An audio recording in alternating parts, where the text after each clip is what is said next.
Hey, wine mermaids. This is the Peace, Love, and Wine podcast, bringing you happy hour conversations with awesome women on self-care, sisterhood, and creative living to reduce stress and maximize joy.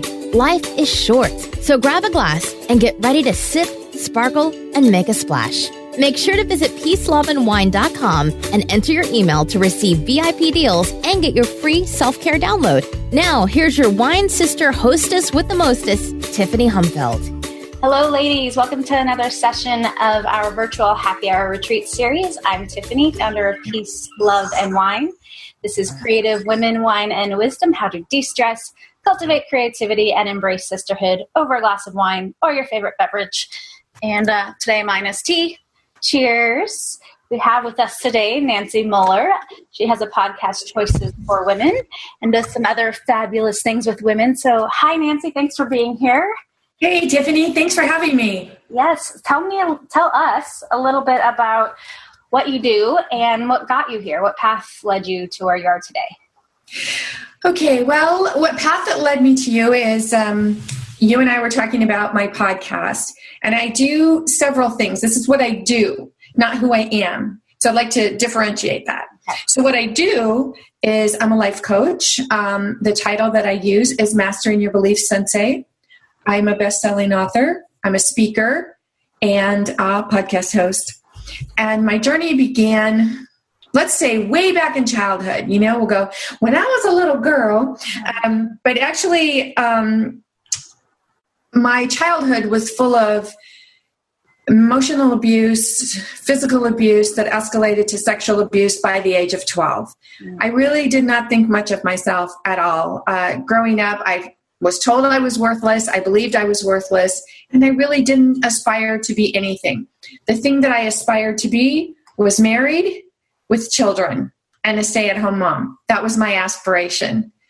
So it wasn't until I had children of my own that I actually started thinking about this whole mother thing and what it takes to teach your children and to, grow your children and be the best mom that you can be. And because of my childhood, all my life, I had wanted to learn martial arts. So early 1990s, I started as a student, competitor, and teacher in the martial arts. From there, I soared. I absolutely soared. And I started teaching self-defense classes. My business was called WAVE, Women Against Violent Encounters. And my classes were really highly attended. And I loved it. I loved what I was doing. I loved that I was giving something that I love so much to these women. But they weren't really interested in the basics of the martial arts techniques. And the basics, that's like how to stand, how to keep your balance, where the punch comes from. So basically, as a martial artist, I had to step back and say, well, if they're not embracing this part of it, then I'm really teaching them something that's physically can do physical harm to them if they don't know the whole part of it. And so I stepped back and I thought, well, what is it that they're taking with them? And I realized that it was the philosophies, the part of the martial arts that I embraced so strongly. And it's those philosophies that they were taking back into their lives, their business, their relationships. And my coaching organically grew from that. It grew from teaching self-defense to the coaching that I do today, the speaking that I do today, and everything that I do is based on a program that I created called Mastering Your Beliefs, because it's my belief that we are all walking around making choices based on childhood beliefs, things we learned in childhood. And we don't even realize it as adults that we're taking those beliefs with us into adulthood. And so many of the struggles that we're having today are based on a thought or a belief that we have carried with us from childhood. So when you can learn to master those beliefs and let them go, stop resisting, then the struggle ceases. And then you can just live in your success. So I really love what I do, and I love what you're doing, and that we're so synchronistic in our message that we can come together and share this. It's fabulous. Yes, I agree. You mentioned your coaching kind of developed naturally from the martial arts. So there's a couple things I wanted to circle back to. One was I was just curious of your original clients for coaching came from your martial arts classes. Were they the same women? Well, it's interesting because the women that were there, they were there because they wanted to learn self-defense, because when a woman is wronged in some way, maybe it's just wanting to have more courage to stand up to the bully at work. Maybe it's a spouse. Maybe it's something they're trying to overcome from childhood. And the thing is you learn to fight so you don't have to fight. So in answer to your question, the women that were attending my self-defense classes, they thought they were coming for the physical aspect, but they were staying for the mental aspect. Does that make sense? Right. So, but did those ladies actually become your clients in the coaching aspect? Like transition? Hey, I see what you're saying. Yes.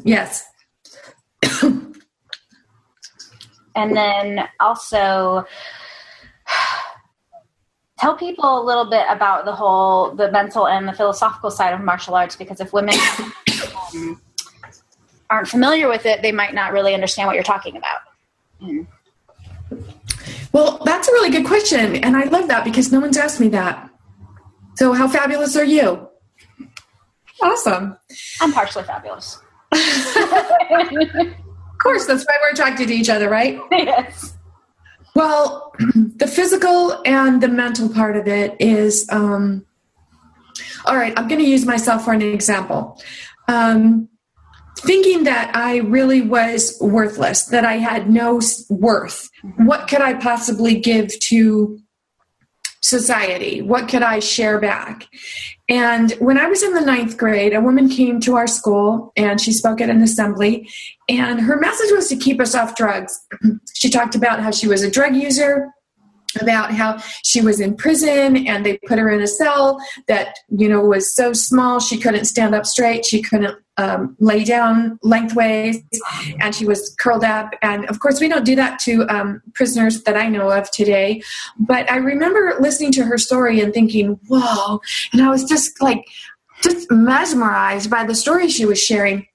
However, right then and there, I thought, that's what I want to do. I want to stand up in front of people, and I want to share a story that's so powerful that I can make a difference to whoever's listening. But then, of course, that self-worth pops into my head, and I'm thinking, who am I kidding? What story am I going to share, and who's going to listen? And I was raised in an Italian household. So, in an Italian household, you don't talk about the family business with anybody outside of the family. And if you think you want to share something with someone inside of the family, you better think twice. So maybe you just better keep your mouth shut. And that's basically what we did. So when you have a challenge or you're trying to figure something out, who do you go to? There's no one to go to. So for me, it was that whole process of, okay, if I want to be a better mom than the mom that I had, that I believed I had, I wanted to do everything opposite of my mom. And also right around the time, right before I started studying martial arts, I got a hold of a cassette tape by Jack Canfield. And at that time, he was doing work on self-esteem. And I knew that tape over and over. I knew it by heart. I would listen to it over and over in the car, just this motivation. And every time I would start to think I can't or judge myself, I would think, Jack says I can do this. Is this really true? And that was all it took, was for me to be able to ask the question, is this really true? Meaning self-inquiry to the thoughts, the old thoughts, the negative thoughts, that stuff, right? Right. And the limiting beliefs. Is that really true? I can't do that. And, I think so many women have that who am I thought process too. Who am I to share this? Who am I to get out there and do this? And along with wanting to get up and speak in front of people, I saw that as teaching. And again, my belief, my understanding of teaching, are you kidding? There's no way. I can't afford to go to college.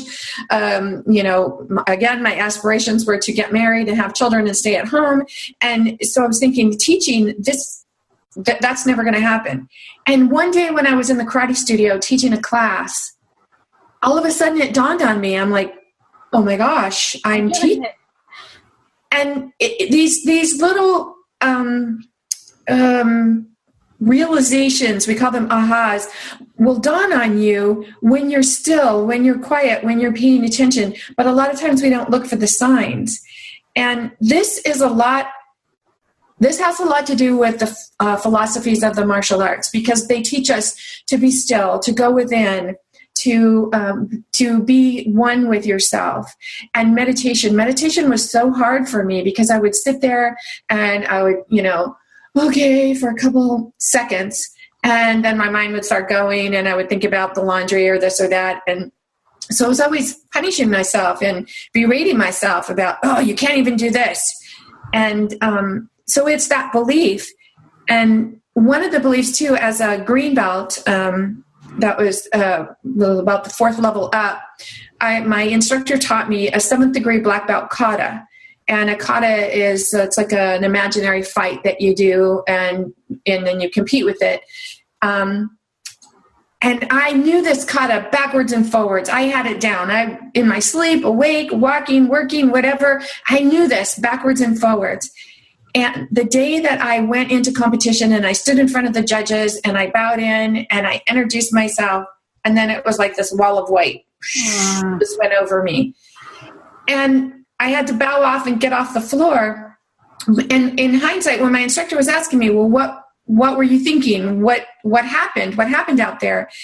And I had to be honest with myself to be able to answer his question. And I said, well, honestly, all that kept going through my head was all these black belts sitting in front of me, judging me. And all I could think of was, here I am, a green belt, and I'm doing a 7th degree black belt kata. Who am I to do this? What are they going to think? You see, we get that, who am I? I knew it backwards and forwards, and yet that self-doubt creeped in when I got onto the competition floor. And that's just one example of how we can sabotage ourselves with a belief that is not even real. And it's these fears that hold us back. And I love to use the acronym fear, F period, E period, A period, R period, whenever I talk about fear. Because whenever we are feeling fear, we want to take a look at that, because fear is just our mind's way of saying, hey, you're about to do something you've never done before. Are you sure this is what you want to do? And when you have that belief of self, you'll learn to turn around and say, yeah, I'm sure that this is what I want to do. So it was that learning process, that learning curve that really helped me and propelled me forward to do what I do today.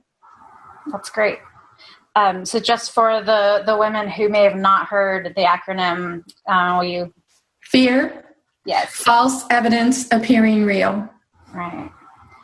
Which really goes back to those limitations or the evidence that we have from our childhood that isn't accurate, but it's how we interpret it, right?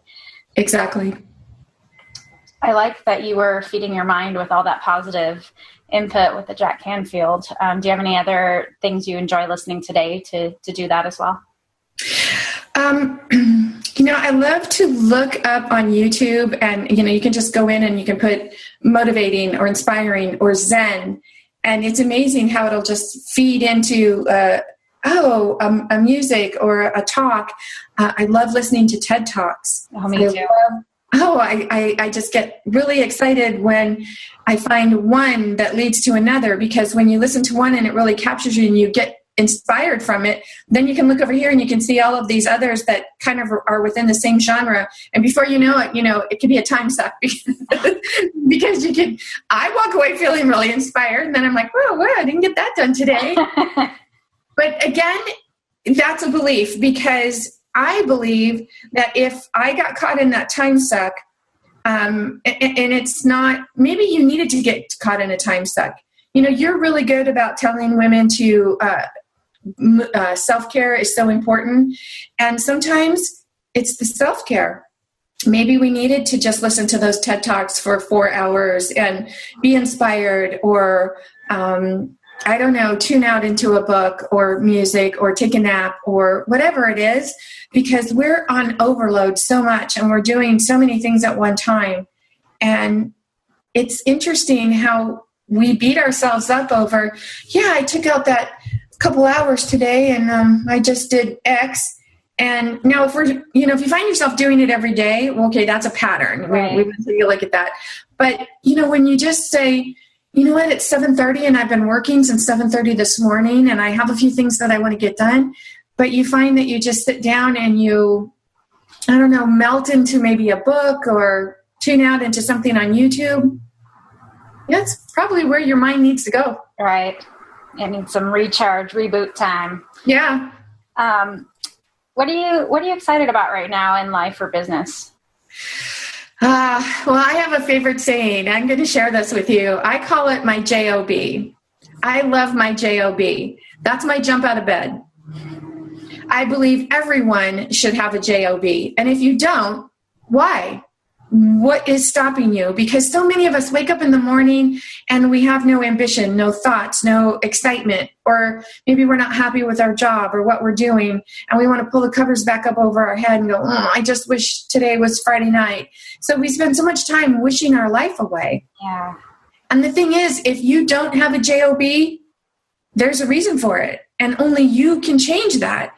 And so when you ask me what I'm excited about, every day when I'm opening my eyes and preceding the day, that's SEEDING, like, oh, today I'm going to look forward to this and that. And usually it's just my morning meditation. I get up and I pretty much roll out of bed and sit down and meditate, because I want to know, like, what has come through consciously and subconsciously during the night while I was sleeping. And while I'm in meditation, things are just popping, and I have to sometimes set timers because I can get lost in meditation. And spirit really does talk to us. Divine intelligence lets us know, okay, this is what I want you to think about. This is what I want you to share. And so many of my blogs and videos and just about everything that I talk about comes from that divine message through meditation. So it's almost like your quiet time, you're saying, is a really big factor in your creativity. Absolutely. So let's talk about that a little bit, and tell me what creativity means to you. I love that you asked me that question. And I'm going to be honest about something. A friend of mine, a fellow life coach, she found this self-help test, and she's like, Nancy, I took this test and I found it so interesting, and I think you should take it. And so I took the test, and it told me, one of the things it told me was that I'm very creative. And I wanted to take the test again because I said, no, I'm not. No, I'm not creative. And then it said, after, you look at your results, it said, you may be tempted to take this test again. Don't do it. And I thought, dang, I said, all right, so let's think about this. And I went into meditation and I said, why do I have a belief that it's impossible for me to be creative? And when I was in grade school, I couldn't even tell you what grade it was, but the teacher, I think it was like on the first day of school, she gave us an assignment. We all had to take out this piece of paper and we had to draw circles. Start with 3 circles, and then you had to draw a picture with only circles. And I remember sitting there like this, just like, and nothing came to me, absolutely nothing. And of course it was feeding into that, you're worthless, you don't know anything, you're stupid, and you can't figure things out. And so when the time was up and everyone started showing their paper, I remember going, oh my gosh, this person drew a teddy bear and eyes and, buttons, and this one did a snowman. And I'm thinking, I could have thought of that. I could have thought of that. But what really came into my head was how I didn't think of any of that. And that was a little piece of in my, what I call your known zone. It's that stuff that and you rely on it, and we tend to go to it all the time. Well, that's in my known zone, that I'm not creative. And it's so funny because I had to have a little talk with my, elementary school girl and say, look, this is not true. And this test is proving, that we are creative. And as I started saying, this is true that you are creative, it started a shift in my mind. And I started to really pay attention to all the things that I created. Hello? Did I not say at the beginning of this interview that I created a program called Mastering Your Beliefs? Where did that come from? Everything that we create, that we share, it is from divine intelligence, and this comes from someplace. It comes from the gift that we are. And we are all here to share our wonderful, awesome self. So when someone says to you, hey, how are you doing? You want to say, I'm fabulous. because that's the message that you want to spend, share with the world, share with the universe. That's what you want to put out there. So thank you for asking that question about creativity, because I really like owning that and knowing that, yeah, I am. That's great. I think you're, that's really interesting. When you said you were in kindergarten? It was elementary school, but I don't remember what grade. Yeah, that's very interesting, because all you have to do is flip the way you look at something, right? And that kind of opened you up at that point. And I call it opposite thinking. And, when I'm working with clients and they come up against a struggle or a brick wall, I will often say to them, is that true? Or is that what you believe to be true? Let's look at it from a completely different angle, an opposite direction. And more often than not, they'll struggle and they'll say, no, it can't be that way. And I'm like, well, why can't it be that way? And that's, as soon as you start asking those kinds of questions, you kind of peel away the belief, and you really start to tap into the known zone and say, I think there's something in here that we've been relying on that maybe doesn't serve us anymore. Yes. It's interesting how we put those our own roadblocks in front of us that don't need to exist. We always do. So since you've had your own path of discovering and cultivating your own creativity, it sounds like the self-inquiry is one way that you recommend others cultivate it. But what else would you recommend if somebody's trying to find the creative within them? Well, self-inquiry is important because, bottom line, we have to do the work. We have to be able to look in the mirror and say, all right, dang it, this is what I believe this whole time, and I'm being tested to think outside of the box, or understand that there is no box, or that it's a circle, not a box. However, you don't know what you don't know.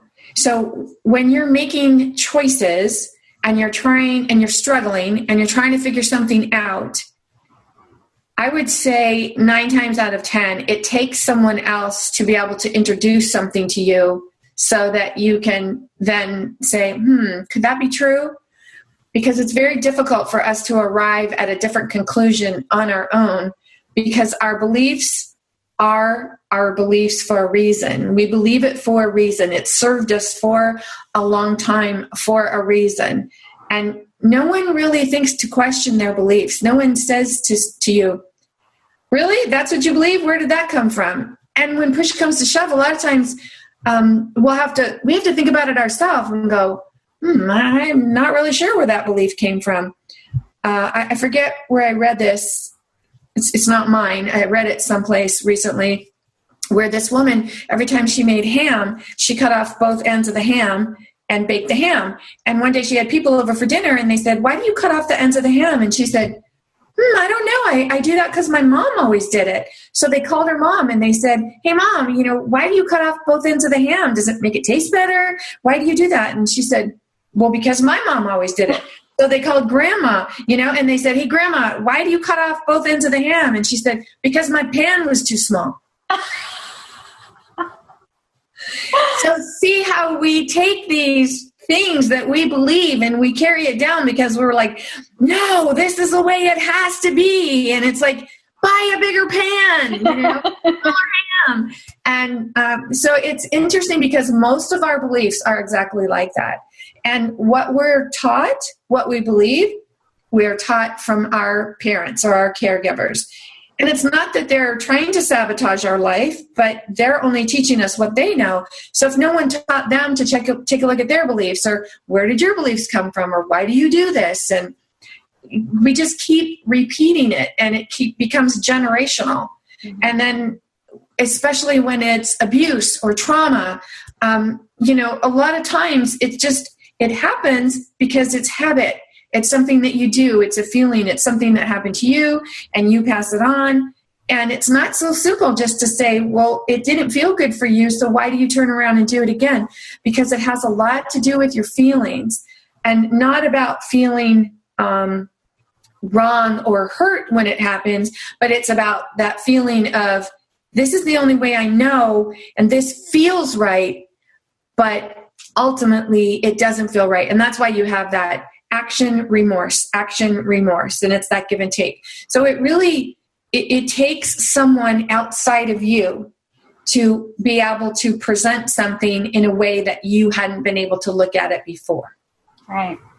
Yeah, it's interesting that the sort of behaviors that don't serve us, but they serve us in some way. Even those cycles, it's uncomfortable, but it's comfortable because it's what we know. Right. That's why I like to call it the known zone instead of the comfort zone, because, people say, well, but I'm not comfortable there. Well, you're comfortable to a point, but moving outside of that, that's where you have to stretch and grow. And I like to kind of use the analogy of like a rubber band or elastic. It stretches this far, and then you can stretch it just a little bit farther. So if this is what we know, and this is where we're stretching, and then we stretch a little bit farther, and then we come back and we stretch a little bit farther. So each time we go out, now this becomes our new starting point. And that's where you see that you're growing. But so often, this part that you're doing, this is success. But so often we don't recognize it as success. We just think of it as like one thing we crossed off our to-do list, or, whoa, I finally did that. And what's next? What's next? We have to learn to be present and be in the moment and stop and list our successes. Mm-hmm. It's really, really important. Celebrate even the ones that seem small or seem like, well, compared to everybody else, this is no big deal. Well, compared to you, it's a really big deal, right? Well, and it's the things that get us through, like Jack Canfield was one to talk about this a lot. He talks about it in his Success Principles book, but he also talked about it when he was teaching self-esteem. And he said, make a list of your successes. And when I first started doing that work, I couldn't come up with anything. And I thought, I have no successes. What are you talking about? And then I thought, well, okay, I've been married for X amount of years. That's a success. I have a mom. That's a success. But then I thought, well, no, I got pregnant and I had these children and I'm a mom. I don't really know if that's a success. So you see, if you're not used to seeing your life as a success and the choices that you make as a success, you'll look at everything that you do on a daily basis as just, this is just what I do. And when people started complimenting me on, oh my gosh, thank you for that wonderful talk that you did, or thank you for sharing this. And at first it was difficult for me because I would think, what? Well, it's just natural. This just naturally comes out of me. It's nothing special. It would be like they're telling me that I have dark hair. I know I have dark hair. So why are you commenting on it? So it really took me a long time to understand that these things that I was sharing, it's because of the successes that I have accomplished throughout my life and didn't see as a success. But as I kept going forward, I just kept adding to that.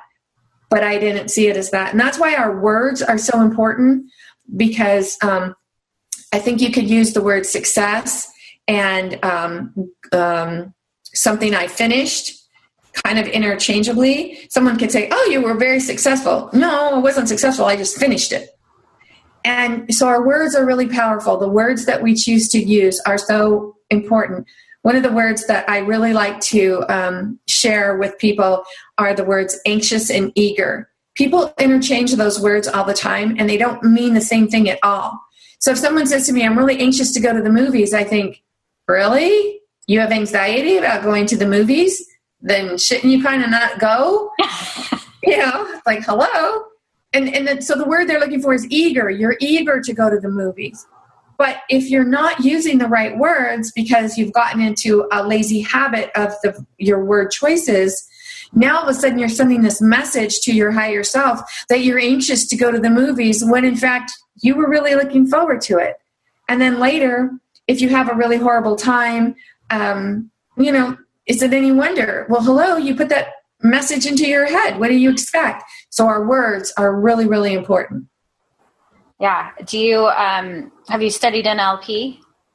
I have not. A lot of people ask me that, but what's interesting is it's very similar to the philosophies in the martial arts. And I just don't think that you could be a student of the martial arts and really go study for years and years and embrace the philosophies without interlapping over that. Meditation, hypnosis, NLP, it all comes together in that mind, body, spirit genre. And just in case, ladies that are listening, if you haven't heard of NLP, it stands for Neuro-Linguistic Programming. And I don't know a ton about it. I know it's a lot of what Tony Robbins does, but it's... And Jack Canfield, yeah. Right. So programming your mind through the words you use, right? Kind of what you were just talking about. So you were talking about hypnosis, meditation, and that sort of thing. So let's kind of talk about that as it relates to self-care and stress management. How do you meditate? Because I know a lot of people who want to start meditating, or they've thought about it. The idea of it stresses them out because they're like, I can't sit still. I can't get the thoughts out of my head. But that's not really what it's about, right? Right. Well, meditating is about being present.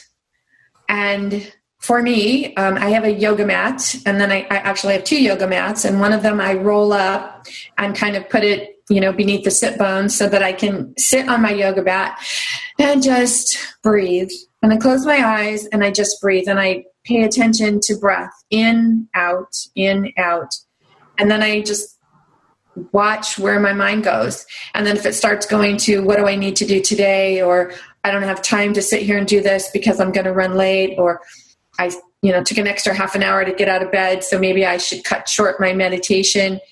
But when you really start to understand that all your creativity, all of your success comes from connecting with spirit, connecting with your higher self, God, whatever you feel comfortable calling it, that gives you permission right then and there to say, oh, okay, I want to be in alignment with this. I want to connect. And you read any book on anyone who's highly successful, they will tell you that they meditate. I have yet to come across anyone who's written any kind of book about success or financial success, health success, whatever it is, that hasn't said that they meditate. It's really important. I think it goes back to, like you said, preceding your day, right? It's absolutely plant the seeds for your day. And I woke up this morning and I slept later than I intended to, and I thought, man, when I do this, I'm not setting the day with the intention that I wanted to. I automatically feel rushed, or like I've missed out on something, and then I feel, because I've started late, that I have to just start doing everything, kind of, right. You just said that it can be tempting to do. So yeah, it's kind of funny that topic came up, because it was something I was thinking about this morning. Well, and then, so what do? You go into your known zone, what you know to do when that happens. And that's where, if you can give yourself permission to say, okay, is there a different way that I could look at this? Rather than berate myself for taking that extra time in bed, which is probably something that you really needed, which is why you did it. Just say, how could I change this up? And more times than not, it's not about the stuff on your to-do list. It's about changing your focus and your mental aspect. And so instead of saying, because my guess is what you were saying is like, oh my gosh, I can't believe I slept in. Now I'm going to be rushed. Now I have to do this. And if you stop, take a deep breath. I'm so thankful that I was able to have that extra few minutes or half hour, 6 hours, whatever it was that you did. Now, what can I learn from that? How is that going to make my day? And you're going to see that it takes the negative and turns it to positive. I think that's so important, especially if you're trying to get out of the habit of beating yourself up. It's sort of looking at it from a more objective point of view, or looking at it as if a good friend was giving you the same advice, right? I think we need to learn to be friends with ourselves, and a lot of women have that difficulty because they expect so much from themselves. So, and something that just came to me when you were saying that is, think about all the people who are rushing to work. You and I live in Southern California, and so we know that it's impossible to try to figure out what time to leave the house if you have to be to work at 8:00, because, one day you could leave at 7 and the there could be a lot of traffic and you could get there at 5 till. One day you could leave at 7 and there's no traffic and you get there at 20 after, and you're like, well, now what do I do with this 40 minutes, So that in itself can be stressful. So when something stressful comes up for us like that, and we arrive at our destination and we have allowed stress to overtake us, how do we start our day then? So how are you preceding your day on your drive to work?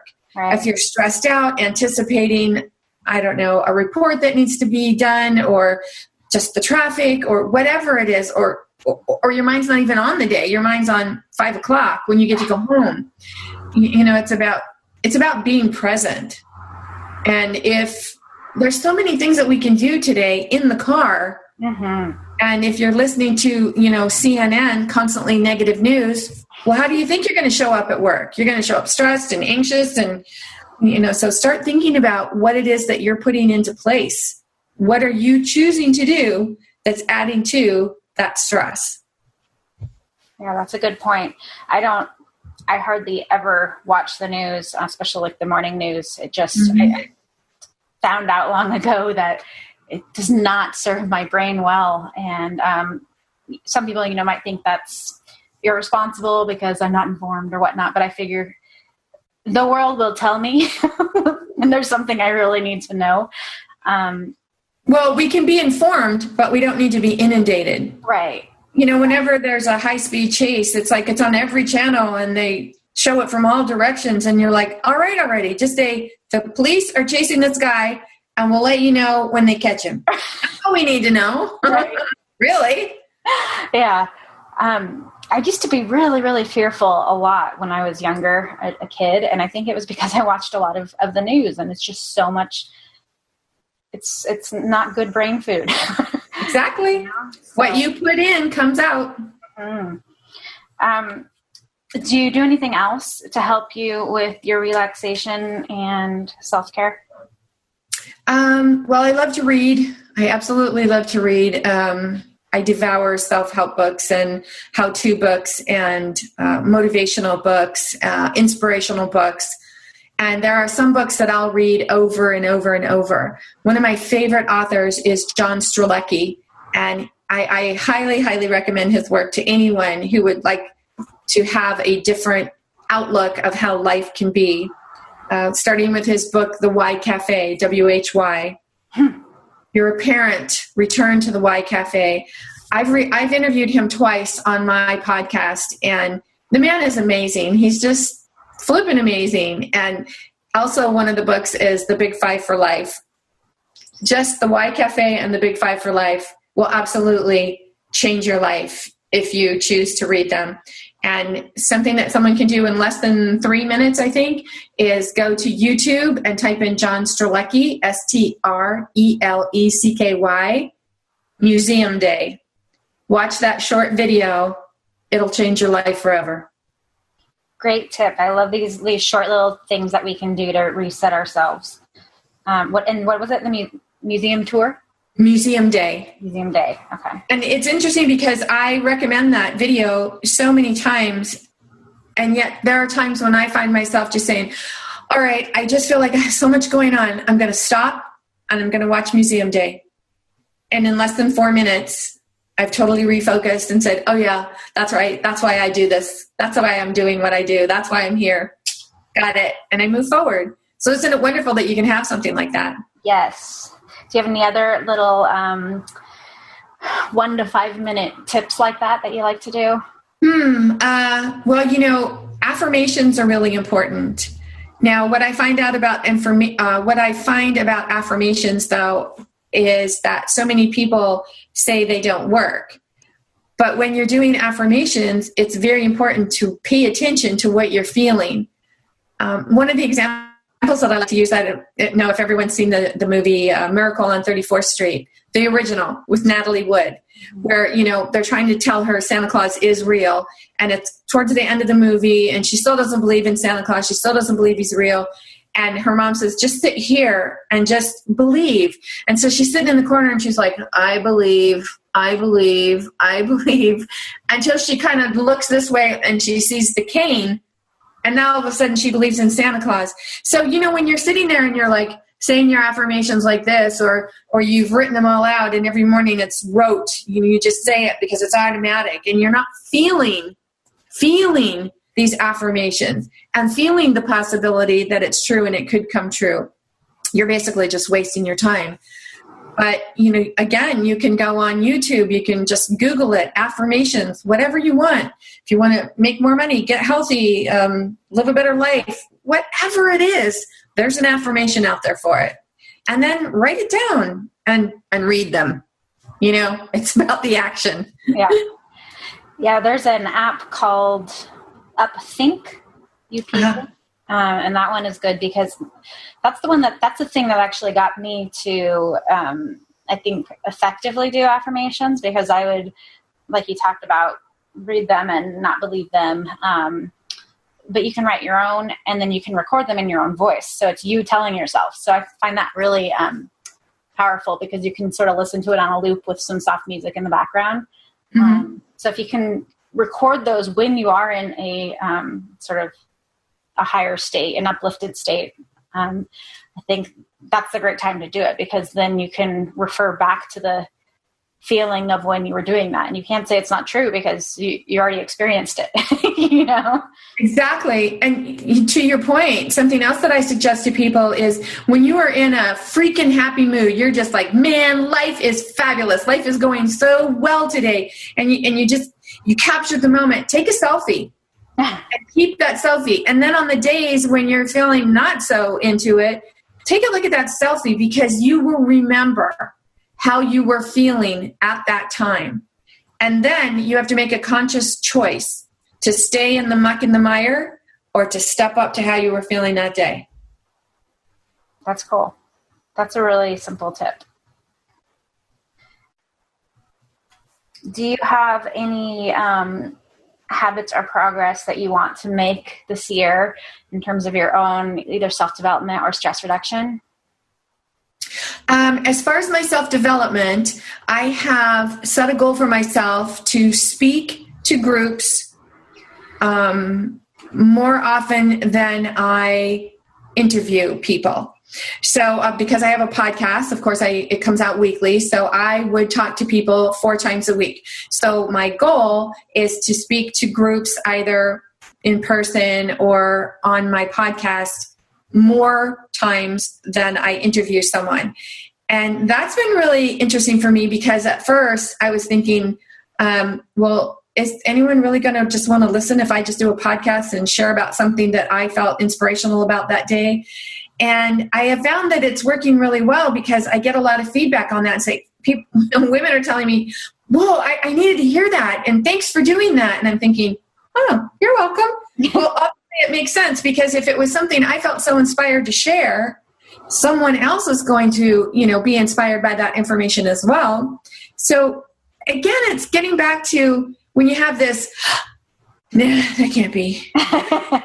and when we have this, that's coming from spirit, from divine, self, from conscious mind. That's coming from your higher self.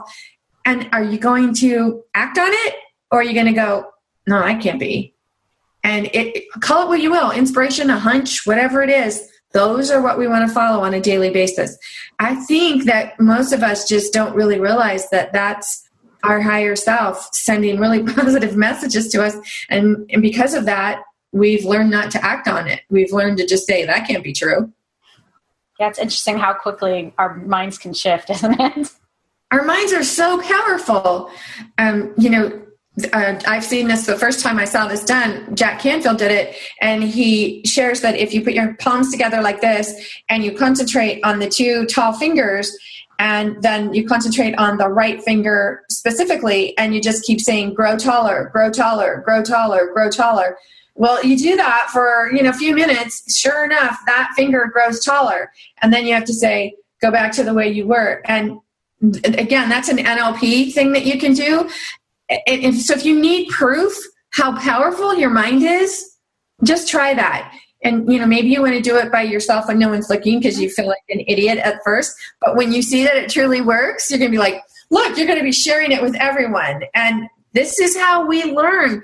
we finally give ourselves permission to step outside of something we think is silly, and we say, all right, I'm going to try this. And then we share it with everybody else. And it's just about opening up your heart and not letting someone else tell you who you can do or be. And that's honoring yourself and being your most authentic self. Yeah, I've seen them do that in person too. Let's talk a little bit about sisterhood. Do you have any sisters of your own, blood relations? I have one sister. Yes, one sibling. Mm-hmm. And are you close? Are you not close? What's your relationship like? We are not close. And I try really hard to make sure that I allow my sister's life to be private because she's not out in the open like I am. However, it would be impossible for anyone to have read either of my books and not really known what took place in our childhood. One of the things in our childhood, my father used to make my sister and I fight, literally like pit us together and fight. And if we didn't fight each other, then he would beat the snot out of us. So, of course, you get to a point where you say, well, it's either her or him. And I believe that my sister has both the physical and emotional scars today that prove that I never lost a fight. And it took me a really long time to own that and to forgive myself for that because, in my journey to greatness and discovering my greatness and understanding my value and my worth, I wanted to take my sister along with me and share this is what I'm learning. We're not, we really do matter. And we can let go of some of this horrible stuff that happened. But that's not her choice. That's not her journey. And it was really difficult for me to accept that. But I think anyone who's listening to this can relate to, have you ever found something that's really awesome? Like, a lot of MLMers out there, they'll find this really great MLM product and they'll say, oh my gosh, this is the greatest thing since sliced bread. And then they want to go out and share it with everybody, but they come up against people who are like, that's an MLM. I don't want to hear about it. And you're like, but... So, that's what we do, whether it's, talking to someone about this process or a product that you hear or, something that you're doing to self-develop. When you try to share it with someone and they're not open to it, give yourself permission to be okay with moving forward and knowing that not everyone is going to want to follow you because maybe they're not ready. Maybe they, we all have our own path. Right. And because of our own paths, that's how we interact, and that's how we all learn and grow. And, let's face it, if everyone was a mechanic, there would be no cars. Yep. Or no mechanics that were getting paid to do their work, at least. So how do you then cultivate the relationships, the deep female friendships that would, do you adopt your sisters like I do in the world? I have so many women in my life. I absolutely love it. I'll start with my podcast. When I started doing radio show and then I moved to podcasting. And when I would talk to women, I call it a pre-interview to just make sure, like, what is the message? What are we going to do? How are we going to share this? I have yet to have one person come to me for a pre-interview that we didn't end up doing something together and maybe something even more outside of it, because I like to tell people that the universe sends me the right women all the time. And men, I have men on the show as well. Obviously, I interviewed John Strzelecki. But I tell the women, my 5-year-old me inside me is jumping up and down saying, yay, we have a new friend. And if someone thinks I'm off my rocker when I share that, then they're probably not in my, they're probably not sent to me. I chose to send, but the thing is that I've never said that to someone and had them shy away from that. They always embrace it. They understand it. And I have women that I have met through my podcast and shared that. And now, we are personal friends. And so we do things outside of work. We do things to love and support each other. It's absolutely amazing. And because of this, I've met so many women who are doing so many fantastic things. And I love being able to just have this basket, so to speak, of, when I hear someone in need, I'll say, oh my gosh, so-and-so does this. Let me connect you. I feel that, when we're all here authentically connecting, then we can also make connections with others and connect other people. It's like this life grid. I love the idea of this basket of female resources. Absolutely. Let's see. Are there any other tips or tools, anything that maybe I didn't ask you that you'd like to touch on for our women listening or watching? Tips or tools. I can't stress enough how important it is for you to take time to meditate and go within. And if you're finding that difficult, maybe you could give yourself permission to sit quietly and listen to your favorite song. If that's all you can do, that's okay. We all meditate differently. There's no right or wrong way to do it. You don't have to sit with Buddhist monks. You don't have to, do transcendental meditation and float. We all do it differently. So give yourself permission to know that however you connect with spirit, that's the right way. Thank you. You did trigger something in my brain, and I haven't done transcendental meditation, but I have taken a meditation class where we met in person, and I did have one experience where it felt like I was floating, and it was really cool. But it is pretty amazing. I'm sorry, go ahead. No, I just said it's very amazing. Yeah. Other times it's a struggle, right? And so that's part of meditation is learning to let go, and as you said, be present. And some days it's a lot easier than others, and I think you can learn something from all of these situations. Absolutely. Another thing that I highly suggest is yoga. Mm-hmm. It was interesting. I think it was just a couple weeks ago I shared with a friend how in my 30s and 40s, I was kicking ass and taking names when I was, doing so much in the martial arts world. And now I'm doing yoga, which is quiet. And to me, it's a dance within myself.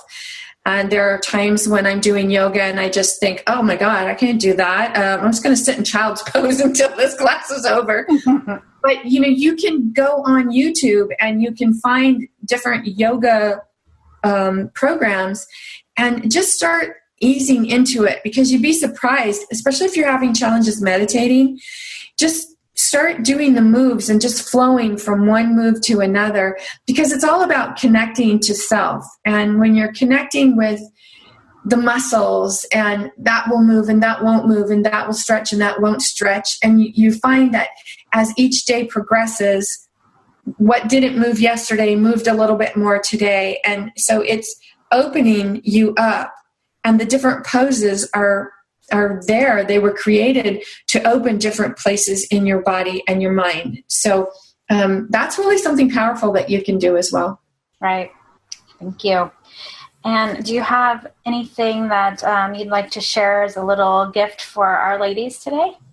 Ooh, I would love that. If you go to my website, www.masteringyourbeliefs.com, you can click on the button that says, it says free. It's a free call. It's a free 30-minute call to stop struggling now. And I used to give different free gifts, but this one, I really enjoy doing this because it gives women the opportunity to actually talk to me one-on-one. It's just about, well, what are you struggling with right now? Why do you think you're struggling? And sometimes, within that 30 minutes, you can touch on something that had been locked into your known zone and unlock that and step outside of it. It's very, very powerful. And I love doing it. I love sharing it. And you can just go right there and set something up. It'll let me know. And I love sharing that. That's great. Thank you. That's very generous. Absolutely. Thank you for being here today. I love your sunflowers in the background there. Thank you. I really enjoyed our conversation. So let's do it again sometime.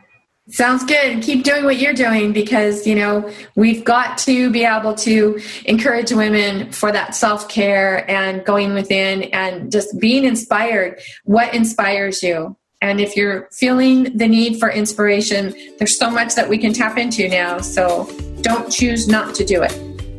Good point. Okay. Thank you, Nancy. You're welcome. Talk soon. All right. Ciao. Ciao.